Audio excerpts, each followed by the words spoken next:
Ya Rabbi salli ala Muhammad. Maulid Rasul Akbar yang bertempat di Kampung Acehian, Kedah. Ada tempat kemudahan kali.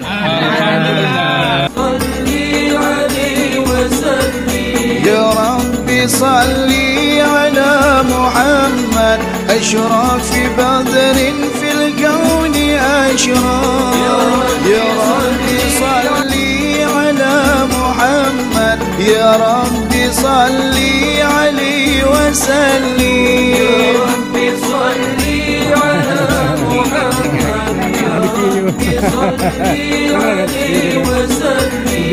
يا ربي صلي على محمد. أشرف بدر في الكون أشرف. يا ربي صلي على محمد. يا ربي صلي عليه وسلم. يا ربي صلي على محمد أكرم داعي.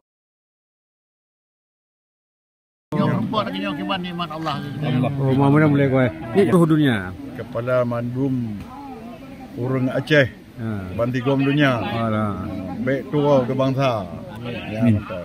Allahu Akbar. Allahu Akbar. Ya. Peringatan Maulid di Kampung Acehian, Kedah, Malaysia. Amin, amin.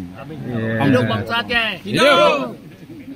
Ya, mari bersama-sama tajak kena Kampuyan, tajak Pajo Kenduri Maulid Akbar. Jak kena ramai-ramai insya-Allah. Long mohon kepada masyarakat seluruh penjuru Malaysia nelangkah uronyo atau singgah nelangkah ramai-ramai kena Kampuyan. Insya-Allah.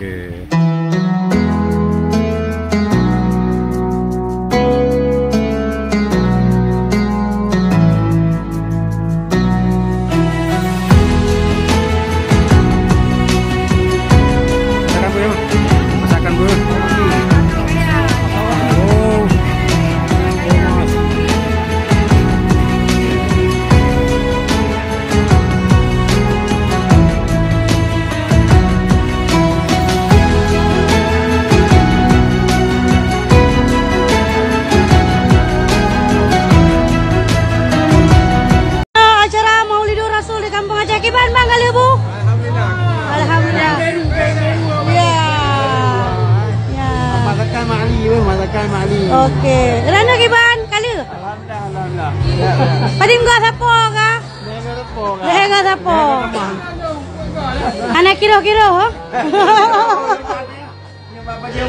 Ya. Nanti kayak bak serambi yo, ngembak TikTok. Apa go be jam tak?